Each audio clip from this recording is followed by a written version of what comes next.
ছোট্ট বন্ধুটা চলে এলাম আবার পরের ক্লাস।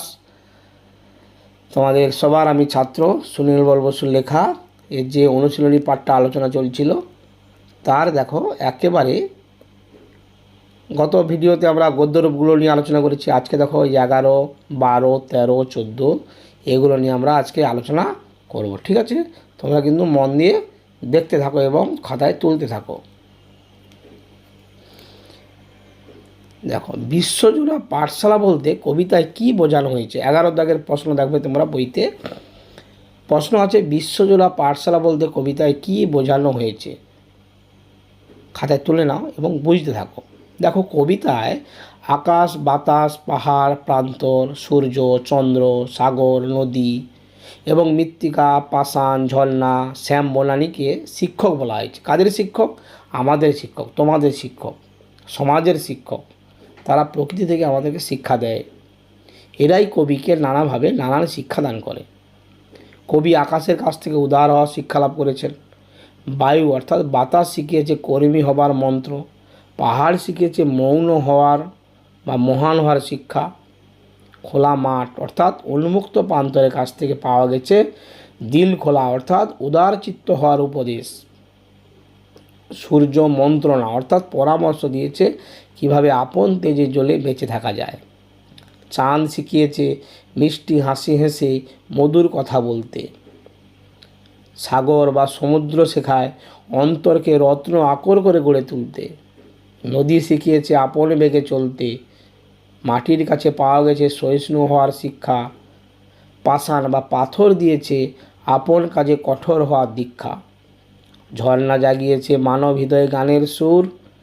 শ্যামবনানী দিয়েছে সরসতা লাভের ভিক্ষা।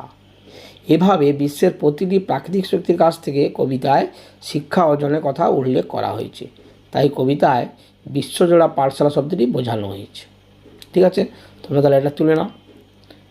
এবার 12 দাগের প্রশ্ন দেখো, প্রকৃতির কার কাছ থেকে আমরা কীরূপ শিক্ষা পেতে পারি? একটু আগে বলছিলাম বিশ্বজোড়া পাঠশালাতে সবাই আমাদের শিক্ষক, তাদের কাছ থেকে আমরা কীভাবে শিক্ষা পেয়েছি। দেখো, প্রথমে আছে আকাশ। আকাশ থেকে আমরা উদার হওয়ার শিক্ষা আমরা পাই এই আকাশের কাছ থেকে, অসীম আকাশের কাছ থেকে।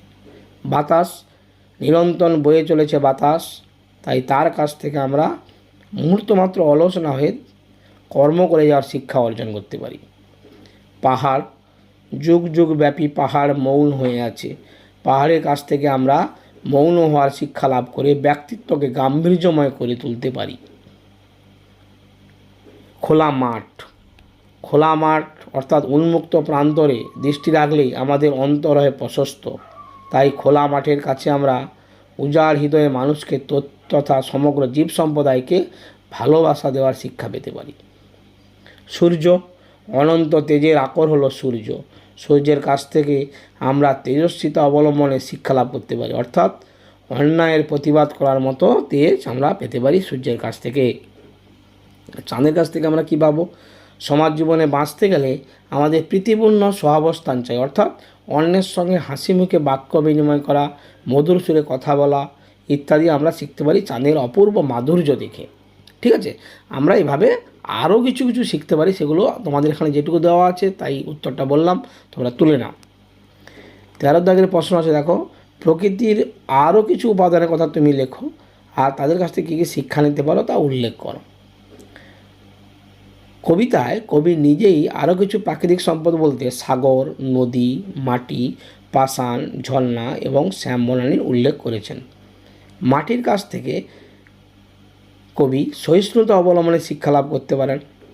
জীবনে বাঁচতে গেলে আমাদের প্রত্যেকের চলার পথে প্রতি মুহূর্তে হয়তো বিভিন্ন প্রতিকূলতার মুখোমুখি হতে হবে, সুতরাং সহিষ্ণুতা অবলম্বন করতে না শিখলে যে কোনো মুহূর্তে দ্বন্দ্বের মুখে পড়তে হবে। পাষাণ যেভাবে কঠোর হয়ে আছে সেভাবে আমি নিজের কাজে কঠোর হওয়ার প্রতিজ্ঞা নিতে পারি। ঝর্ণা যেভাবে নিরন্তর প্রভাবিনী হয়ে মানব হৃদয়ে সঙ্গীতের মূর্ছনা জাগায়, তাতে আমি আমার হৃদয়েও সঙ্গীতের সুর জাগিয়ে তুলতে পারি। শ্যামবনানী অর্থাৎ শ্যামল বনরাজি তার সরসতা দিয়ে মানব দৃষ্টিকে করে সজীব এবং সতেজ। আমি শ্যামবনানীর কাছ থেকে হৃদয়ে সরসতা অর্জনের শিক্ষা নিতে পারি। কবিতায় কবির উল্লিখিত ওই প্রাকৃতিক উপাদানগুলি ছাড়াও আরও নানাবিধ প্রাকৃতিক উপকরণ তথা বিভিন্ন প্রাণীসমূহের কাছ থেকে কিংবা বিভিন্ন গাছপালার কাছ থেকেও হাজার রকমের শিক্ষা আমি অর্জন করতে পারি। এভাবে তোমরা লিখবে অবশ্যই। সবচেয়ে ভালো হবে তোমরা লাইন বাই লাইন মুখস্থ করে নেবে। 14 দাগের প্রশ্ন কি? এমন একজন মানুষের কথা লেখো যার কাছ থেকে অহরহ তুমি অনেক কিছু শেখো। তোমরা অনেকেই কাউকে শিক্ষককে, বাবাকে, মা, কাকা, দাদু, দিদা লিখতে পারো। এখানে আমি তোমাদের মা সম্বন্ধে লিখছি। জীবনে বেশিরভাগ সময় আমি কাছে পাই আমার মাকে। আমার মায়ের কাছ থেকে আমি অনেক কিছু শিখি। সূর্য ওঠার আগে ঘুম থেকে ওঠা, প্রাতঃকৃত্য শেষ করে নিজের কাজে মনোসংযোগ করা আমি মায়ের কাছ থেকে শিখেছি। মাকে আমি দেখি সকাল থেকে দুধওয়ালা, খবর কাগজওয়ালা, মাছওয়ালা, কাপড় ধোলাইকারী এদের প্রত্যেকের কাছ থেকে যা যা প্রয়োজন তা মধুর বাক্য বিনিময়ের মাধ্যমে মিটিয়ে নেওয়ার অভ্যেস। মায়ের কাছে শিখি আমি প্রফুল্ল মনে, ব্যস্ত হাতে সংসারের হাজার কাজ গুছিয়ে নেওয়া।